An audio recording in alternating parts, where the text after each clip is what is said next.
Hi అండి, welcome to my channel. ఈరోజు జొన్న పిండితో జొన్న రొట్టె. మనం రెగ్యులర్గా చేసుకునే జొన్న రొట్టె కాకుండా అప్పుడప్పుడు ఇలా చేసుకుంటే ఈవినింగ్ స్నాక్స్గా కానీ, డిన్నర్గా కానీ, లేదంటే మార్నింగ్ బ్రేక్ఫాస్ట్గా కానీ చాలా బాగుంటుంది. ఫస్ట్ టైం చేసే వాళ్ళు కూడా ఈజీగా చేయగలుగుతారు. వంట రాని వాళ్ళైనా కూడా ఈజీగా చేయగలుగుతారు. మరి ఇది ఎలా చేయాలో చూద్దాము.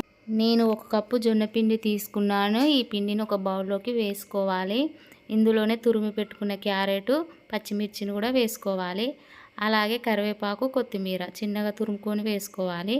1/2 టేబుల్ స్పూన్ జీలకర్ర, టేస్ట్కి సరిపడా ఉప్పు, కొద్దిగా నువ్వులు వేసుకోవాలి. ఈ నువ్వులు యాడ్ చేయడం వల్ల టేస్ట్ చాలా బాగుంటుంది. ఇప్పుడు అంతా ఒకసారి కలుపుకోవాలి అన్నీ కలిసేటట్టు. ఇప్పుడు వేడి వేడి నీళ్ళు కొద్ది కొద్దిగా పోసుకుంటూ ఇలా స్పూన్తో కలుపుకోవాలి. ఈ వేడి నీళ్ళు పోయడం వల్ల జొన్న పిండిలోని పచ్చివాసన పోయి టేస్ట్ బాగుంటుంది. ఇలా అంతా ఒకసారి కలుపుకొని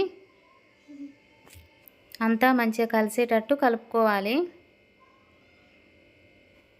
ఇలా ఉండాలి పిండి. చపాతీ పిండిలా కాకుండా కొంచెం సాఫ్ట్గా ఉండాలి. అలాగైతేనే రొట్టెలు చేయడం ఈజీగా ఉంటుంది. ఇప్పుడు ఒక 10-15 నిమిషాలు పక్కన పెట్టుకుందాం.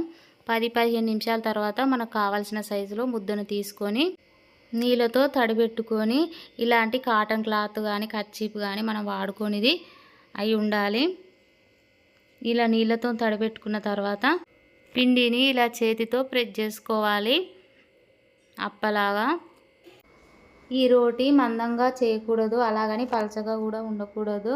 మీడియం సైజులో ఒత్తుకోవాలి. ఇలా ప్యాన్ హీట్ ఎక్కిన తర్వాత నిదానంగా వేసుకోవాలి. నూనె కానీ నెయ్యి కానీ వేసుకుంటూ మీడియం ఫ్లేమ్లో కాల్చుకోవాలి. ఒక 2 మినిట్స్ తర్వాత మరో పక్క తిప్పుకొని కాల్చుకోవాలి.